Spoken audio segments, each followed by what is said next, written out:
Hello friends, Radhe Radhe. आज एकादशी है। आज मार्गशीर्ष मास की कृष्ण पक्ष की उत्पन्ना एकादशी है। इसकी कथा विस्तार पूर्वक इस प्रकार है।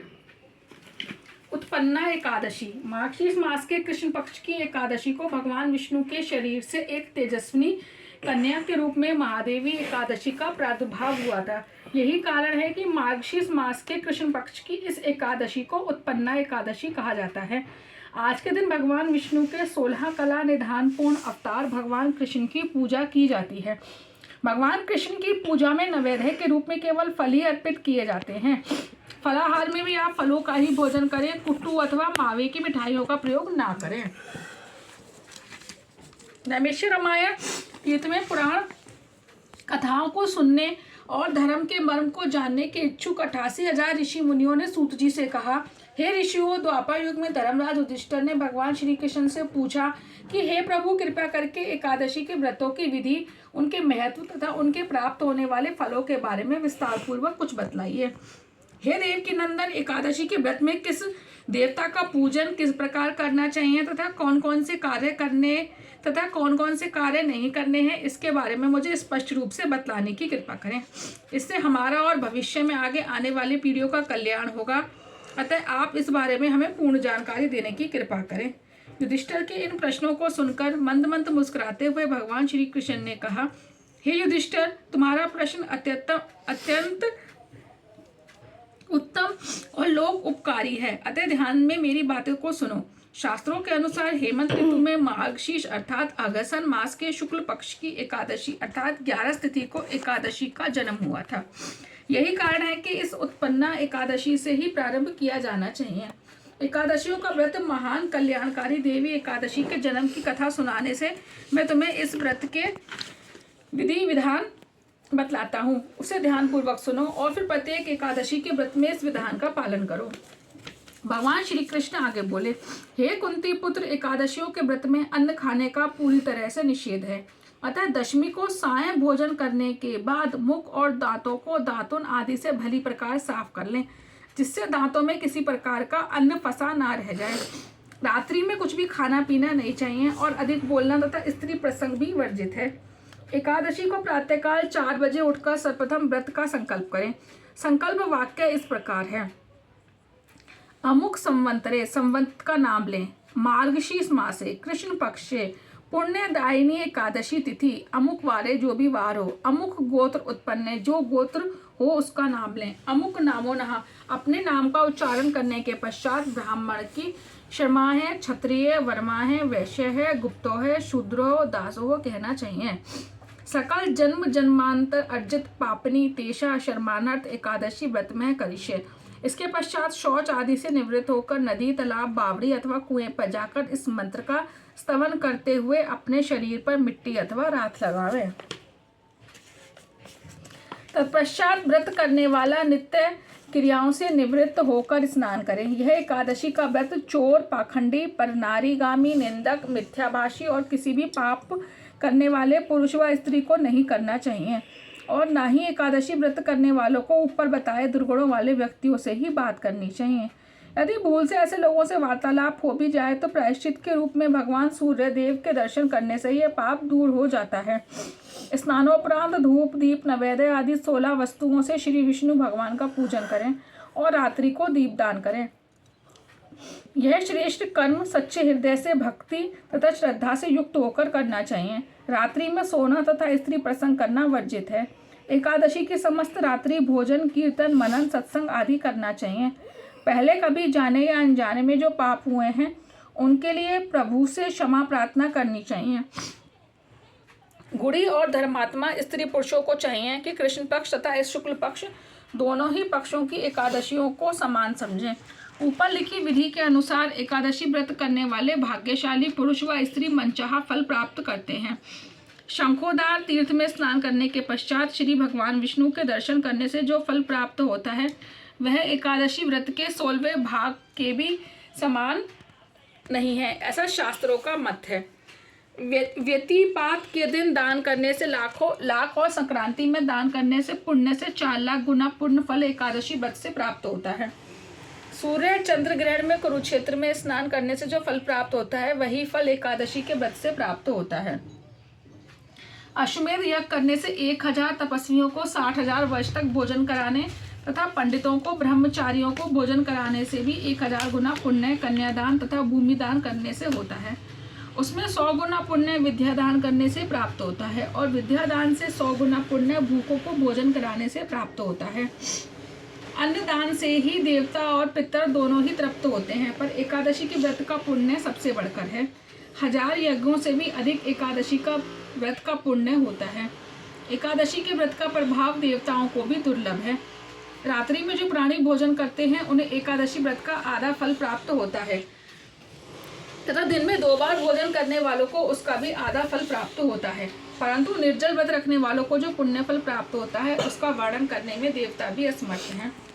भगवान श्री कृष्ण के मुख से यह बातें सुनकर धर्मव्याध युधिष्ठिर हाथ जोड़कर बोले, हे भगवान, आप हजारों यज्ञ तथा लाखों गौदान में से भी एकादशी के व्रत का महात्म्य बड़ा बतलाते हैं। सो प्रभु, अब यह भी बताने की कृपा कीजिए कि ये तिथि सब तिथियों से उत्तम क्यों मानी जाती है। इसको जानने की मेरी बड़ी अभिलाषा है। युधिष्ठिर की बातें सुनकर भगवान श्री कृष्ण बोले, हे युधिष्ठिर, सतयुग में मोर नाम का एक भयंकर दैत्य था। वह बड़ा बलशाली और भयानक था। उस भयानक और प्रचंड शक्तिशाली दैत्य ने इंद्र, आदित्य, वसु, वायु, अग्नि आदि समस्त देवताओं को पराजित करके स्वर्ग से भगा दिया। तब इंद्र सहित सब देवता ने भयभीत होकर भगवान उमापति भोले शंकर को अपने दुखों का कारण और उस भयानक दैत्य का वृतांत कह सुनाया। देवता हाथ जोड़कर बोले, हे कैलाशवासी अविनाशी मूर, दैत्य के भय से भयभीत होकर समस्त देवी देवता बेचैन हुए मृत्यु लोक में मारे मारे फिर रहे हैं। समस्त सुर समाज को बेचैन देखकर उनके अनन्य विनय सुनकर भगवान भंडारी बोले, हे देवताओं, तीनों लोकों के स्वामी और भक्तों के समस्त दुखों का विनाश करने वाले भगवान विष्णु की शरण में जाओ। वह तुम्हारे इस महान कष्ट का निवारण करेंगे। भगवान शिव जी की यह बात सुनकर इंद्रादि समस्त देवता एकत्रित होकर क्षीर सागर, जहाँ शेष नाग की शैया पर भगवान कमलापति शयन कर रहे हैं, जा पहुंचे। वहां पहुंचकर भगवान विष्णु को सोते देखकर सभी देवता हाथ जोड़कर और नतमस्तक होकर स्तुति और विनती करने लगे। देवताओं ने कहा, हे शंख चक्र गदा परम पदम तथा वनमालाओं से अलंकृत देवादिदेव, हे देवताओं द्वारा स्तुति करने योग्य आपको कोटान कोटान प्रणाम है। हे सुरनर मुनिजन की रक्षा करने वाले महाप्रभु, आपको बारंबार नमस्कार है। हे दया के धामों प्रभु, आपको हमारी रक्षा कीजिए। दैत्यों से भयभीत होकर हम आपकी शरण आए हैं। आप ही समस्त ब्रह्मांड के कर्ता धर्ता और माता पिता हैं। आप ही उत्पत्ति और पालन करता तथा संहार करने वाले हैं और सबको शांति प्रदान करने वाले हैं। आकाश और पाताल भी आप ही हैं। आप ही हम सबके पितामह सूर्य चंद्र अग्नि वायु ब्रह्मा हव्य कव्य मंत्र तंत्र यज्ञमान यज्ञ कर्म कर्ता और भोक्ता भी आप ही हैं। आप सर्वव्यापक हैं। आपके अतिरिक्त चर अचर कुछ भी नहीं है। हे महाप्रभु, दैत्य मुर ने हमें पराजित करके स्वर्ग से भगा दिया है।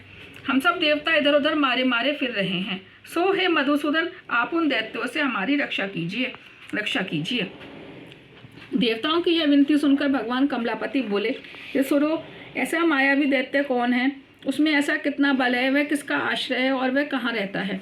यह सब मुझसे कहो। भगवान विष्णु की यह बात सुनकर देवराज इंद्र बोले, हे प्रभु, प्राचीन काल में नाड़ीजंग नाम का एक राक्षस था।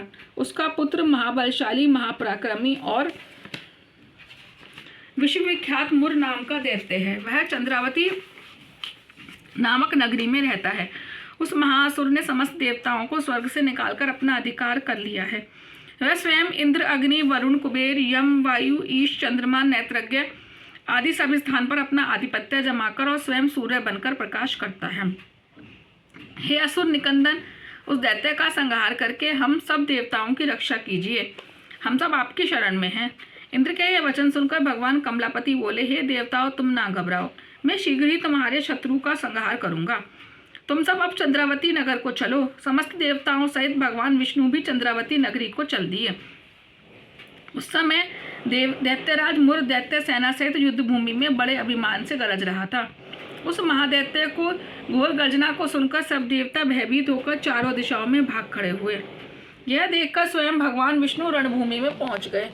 भगवान कमलापति को रणभूमि में देखकर दैत्य दल ने नाना प्रकार के अस्त्रों शस्त्रों से भगवान विष्णु पर प्रहार किया। भगवान ने यह देखकर अपने तीखे बाण छोड़े, जो नागों की तरह से लहराते हुए जाकर दैत्यों के अंगों को बीधने लगे। सभी दैत्य उनके हाथों से मारे गए। केवल दैत्यराज मुर जीवित बचा था। दैत्यराज मुर अविचल भाव से भगवान के साथ युद्ध करता रहा। यह देखकर सुर समाज अत्यंत बेचैन होने लगा। भगवान जो भी तीक्ष्ण बाण उसके शरीर में मारते थे वह उसके अंगों में पुष्पों के समान लगते थे। शस्त्रों से उस महादैत्य का शरीर छिन्न भिन्न हो गया, परंतु फिर भी वह युद्ध करता रहा। तत्पश्चात भगवान और दैत्य का मलयुद्ध होने लगा। इस प्रकार 10,000 वर्ष तक दोनों का युद्ध हुआ, परंतु वह महाबली दैत्य फिर पराजित नहीं हुआ। तब भगवान उस मूर्ख दैत्य से लड़ते लड़ते थककर बद्रिका आश्रम को चले गए। वहां पर हेमवती नाम की एक सुंदर गुफा थी। विष्णु भगवान उस गुफा में विश्राम करने लगे। वह गुफा 12 योजन लंबी थी और उसका एक ही द्वार था। दैत्यराज मुर भी भगवान का पीछा करते हुए उस गुफा में पहुंच गया। वह दैत्य भगवान विष्णु को सोया देखकर उन्हें मारने के लिए उद्यत हुआ। वह भी मारने का प्रयत्न कर ही रहा था कि उसी क्षण भगवान के शरीर से एक अति तेजस्वी तथा अत्यंत प्रभावशाली कन्या शस्त्र धारण करते हुए उत्पन्न हुई। उस कन्या के बल पराक्रम को देखकर आश्चर्यचकित हुआ मुर उसके साथ युद्ध करने लगा। उस कन्या के युद्ध कौशल, पराक्रम तथा वीरता को देखकर दैत्य ने विचार किया कि इस कन्या को कितना भयानक युद्ध करना किसने सिखाया है। यह तो बड़ा भयंकर युद्ध करती है। वह भी विचार कर ही रहा था कि उस प्रभावशाली देवी ने ऐसा बाण मारा कि दैत्यराज का रक्त चूर चूर हो गया। देवी ने उसके अस्त्रों शस्त्रों को काटकर टुकड़े टुकड़े कर दिया। अब वह भयानक दैत्यराज मुर मल्ल युद्ध करने लगा, परंतु देवी ने धक्का मारकर उसे मूर्छित कर दिया। जब वह दैत्य मूर्छा से जागा तो उस कन्या ने उसका सिर काट डाला। इस प्रकार वह दैत्य तो पृथ्वी पर गिरकर मृत्यु को प्राप्त हुआ और बाकी दैत्य भयभीत होकर पाताल लोक को भाग गए। जब भगवान विष्णु की निद्रा टूटी तो उन्होंने मूर्ख दैत्य के कटे हुए सिर का तथा दोनों हाथ जोड़कर रखी हुई एक कन्या को देखा। भगवान उस कन्या से पूछने लगे, हे देवी, जिस दैत्य के भय से इंद्रादि सब देवता भयभीत होकर स्वर्ग को छोड़कर भाग गए थे, उसको किसने मारा है? वह कन्या कहने लगी, भगवान, जब आप निद्रा में थे तब यह दैत्य आपको मारने के लिए उद्यत हुआ। उस समय आपके शरीर से उत्पन्न होकर मैंने इस दैत्य का वध किया है। यह सुनकर भगवान बोले, हे देवी, तुम इस दैत्य को मारकर देवताओं का महान उपकार किया है, अतः तुम इच्छा अनुसार वर मांगो। तब वह देवी बोली, भगवान, यदि आप मुझे वर देना ही चाहते हैं तो यह दीजिए कि जो मेरा व्रत करे उसके सब पाप नष्ट हो जाएं और वह अंत में मोक्ष को प्राप्त हो। रात्रि को भोजन करने वाले को आधा फल और एक बार भोजन करे उसको भी आधा फल प्राप्त हो। जो मनुष्य भक्ति पूर्वक मेरे व्रत को करे वह निश्चय ही आपके लोक को प्राप्त हो। जो कोई मेरे व्रत का एक बार भी भोजन ना करे उसको धर्म, धन और मुक्ति प्राप्त हो। भगवान ने कहा, हे कल्याणी, ऐसा ही होगा। मेरे और तुम्हारे भक्त एक ही होंगे। वे जीवन में सभी सुखों को प्राप्त करेंगे और अंत में मेरे लोक को प्राप्त होंगे। क्योंकि तू एकादशी को उत्पन्न हुई है, तेरा नाम एकादशी होगा। तू मुझको सब तिथियों से प्रिय हो, इस कारण तुम्हारे व्रत का फल सब तीर्थों से अधिक फलदायी होगा। भगवान के ऐसे उत्तम वचनों को सुनकर वह देवी अत्यंत प्रसन्न हुई। भगवान कृष्ण ने आगे कहा, हे युधिष्ठिर, सब व्रतों में एकादशी का व्रत सर्वश्रेष्ठ है। एकादशी व्रत करने वालों को मैं मोक्ष पद देता हूँ, उसके शत्रुओं का नाश एवं समस्त विघ्नों को नष्ट करता हूँ। यह मैंने एकादशी की उत्पत्ति का सब वृत्तांत बतलाया। एकादशी पापों को नष्ट करने वाली तथा सिद्धि देने वाली है। जो मनुष्य इस एकादशी महात्म्य को पढ़ता अथवा सुनता है उसको अश्वमेध यज्ञ का फल प्राप्त होता है। वह करोड़ों वर्ष तक विष्णु लोक में वास करता है और वहाँ भी उसका पूजन होता है। जो मनुष्य एकादशी महात्म्य के चौथाई भाग को पढ़ता है उसके सभी पाप नष्ट हो जाते हैं।